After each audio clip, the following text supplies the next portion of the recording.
સનાતનને નામશેષ કરનારા 16ના ભાવમાં ખપી ગયા છે. સ્ટેલિન જીવતો જાગતો નમૂનો છે. આ છે પૂજ્ય શ્રી પ્રફુલ્લભાઈ શુક્લના શબ્દો.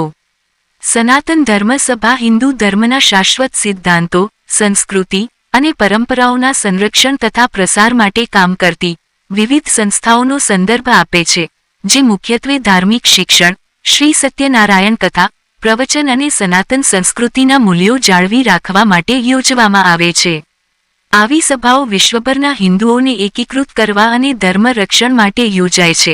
ત્યારે આજરોજ વિશ્વ વિખ્યાત કથાકાર પૂજ્ય શ્રી પ્રફુલ્લભાઈ શુક્લ ધરમપુરના આંતરિયાળ વિસ્તારમાં જઈને સનાતન હિન્દુ ધર્મને નાશ કરનારાઓ ઉપર ઉગ્ર શાબ્દિક વલણ અપનાવી સનાતન ધર્મની રક્ષા કરી રહ્યા છે. પૂજ્ય શ્રીએ તેમની ઉગ્રવાણીમાં કહ્યું કે સનાતન ધર્મ શાશ્વત છે.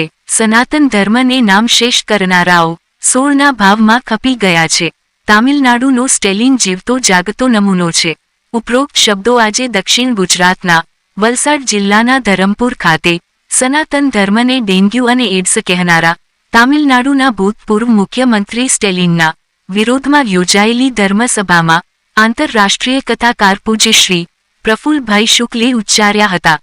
જેમાં કથાકાર શ્રી પંકજભાઈ વ્યાસ, કથાકાર શ્રી મેહુલભાઈ જાની, અમદાવાદ બ્રહ્મ સમાજના અગ્રણી શ્રી પ્રવીણભાઈ દવે, શ્રી રાકેશભાઈ જાની, મુંબઈ શ્રી અનંતરાય જાની ખેરગામ, શ્રી શૈલેષભાઈ જાની સેલવાસ, શ્રી હર્ષદભાઈ જોશી નાનાપોંધા, શ્રી જસુભાઈ જાની અબ્રામા, શ્રી પ્રતીકભાઈ જોશી ધરમપુર, શ્રી ખંડુભાઈ જોશી વલસાડ, શ્રી ચેતનભાઈ જાની, શ્રી નિલેશભાઈ જાની જેવા સંતો ભૂદેવો ઉપસ્થિત રહ્યા હતા.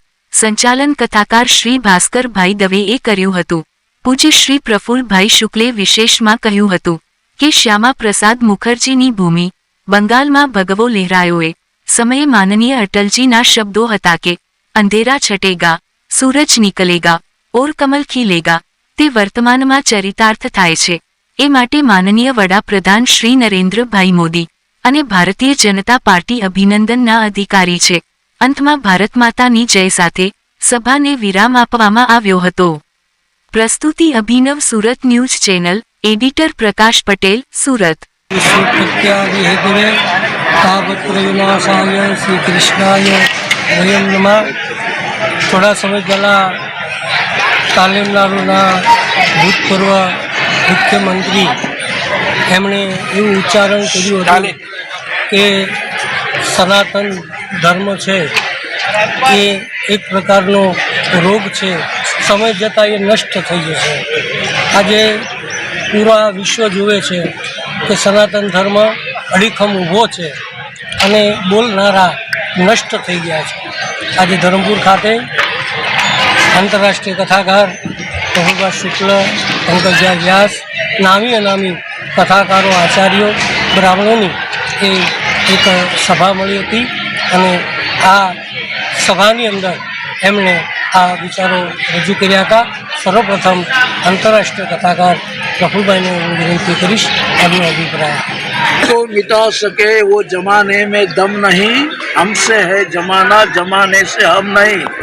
स्टालिन नामનો ગધેડો जो बकवास करतो હતો કે સનાતન ધર્મ એડ્સ છે, સનાતન ધર્મ ડેન્ગ્યુ છે, અમે સનાતનને નામશેષ કરી નાખશું.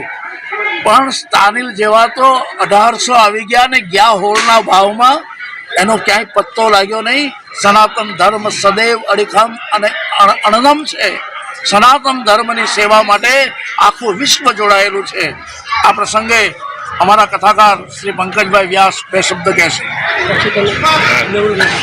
તમિલનાડુના ભૂતપૂર્વ મુખ્યમંત્રી સ્ટાલિન એમ જો કહેતો હોય કે સનાતન નષ્ટ ન થાય, પૃથ્વીની હારે ઉત્પન્ન થયેલો ધર્મ છે અને રાવણ ને કયક રાક્ષસો આવી ગયા, હજી સુધી કોઈ પાંદડું નથી હલાવી શક્યું. અને અમારો સ્વામી વિવેકાનંદ તો એમ કે ભારતના ભવ્ય ભૂતકાળને ઘેરે ઘેરે પહોંચાડશે તે ભારત માતાનો સાચો સપૂત કહેવાશે.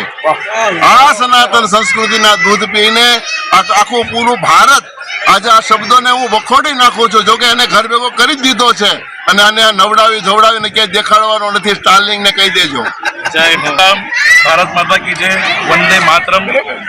તામિલનાડુના પૂર્વ મુખ્યમંત્રી સ્ટાલિન જે સનાતન ધર્મનો વિરોધી હતો, જે હિન્દુ ધર્મનો વિરોધી હતો અને ઘરે ઘરે રામ જ્યાં શબ્દ પહોંચતો હતો તેનો વિરોધ કરતો હતો. પણ પૂજ્ય પ્રફુલભાઈ શુક્લની આગેવાનીમાં હું કહેવા માંગુ, વર્ષો પહેલા કરુણાનિધિ જે બંને આંખે કાળા ચશ્મા પહેરીને આંધળો બની અને જ્યારે સનાતન ધર્મ અને રામનો વિરોધ કરતો હતો એ આજે ઘરે પહોંચી ગયો. સ્ટર્લિન બી ઘરે પહોંચી ગયો. અને હું આવનારા સમયમાં પણ એમ કહીશ કે જ્યાં જ્યાં ભાજપની સરકાર નથી, જ્યાં સનાતન ધર્મની સરકાર નથી, જે રામનો નથી એ કોઈ કામનો નથી. આ સંદેશો સાથે હું તમામ વિનંતી करूं और संतों का आशीर्वाद, जब तक सूरज चांद रहेगा तब तक सनातन धर्म का नाम रहेगा. अस्तु.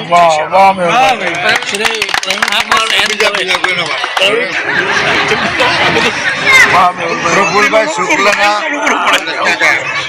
ઇન્ટરનેશનલ કથાકાર પ્રફુલભાઈ શુક્લના સાનિધ્યમાં આજે બ્રહ્મ સમાજની મોટી સભા મળી. સનાતન ધર્મ વિશે જે અપશબ્દ બોલવા વાળા, સનાતન ધર્મને ખતમ કરવા વાળા ઉચ્ચારો કાઢતા હતા એ તમામને સનાતન ધર્મએ ઘર ભેગા કરી દીધા. એની એક પણ મુરાદ પૂરી થવા દીધી નથી અને ક્યારે થશે પણ નહીં. સત્ય જગતમાં સનાતન ધર્મ જ છે, સનાતન પણ રહેશે. અને સનાતન ધર્મ જુઓ, ખેતરની અંદર બાજરો, જુવાર, અનાજ બધું વાવીએ છીએ, એ તો વાવીએ એ ઉગે, પણ આ બધું વણ વાવેલું ઉગ્યું છે ને એને ખતમ થઈ જ જવાનું છે. બોલો સત્ય સનાતન ધર્મ.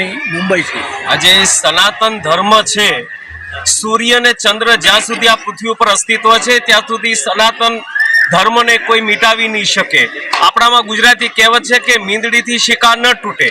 અન્ય પક્ષવાળા ભાજપનું, ભારતીય જનતા પક્ષનું ગમે એટલું બુરું બોલે એ પોતાનું જ બુરું થાય છે, પોતાના જ પગ ઉપર પથ્થરો મારી રહ્યા છે. સનાતન ધર્મનો કોઈ વાળ વાંકો કરનાર નથી. જે ધર્મમાં શિવ પૂજાતા હોય, મહાદેવ, ભગવાન કૃષ્ણ, ગંગા, યમુના જેવી નદીઓ વહેતી હોય, એ સનાતન ધર્મનો પ્રવાહ યાદ ચંદ્ર દિવાકર અવિચળ વહેતો જ રહે છે. જય હિન્દ, જય ભારત, વંદે માતરમ. बहुत बहुत धन्यवाद. આપણા ગુજરાતના 5 નાથ છે. હવે તો પૂરું વિડીયો ચાલુ છે ને.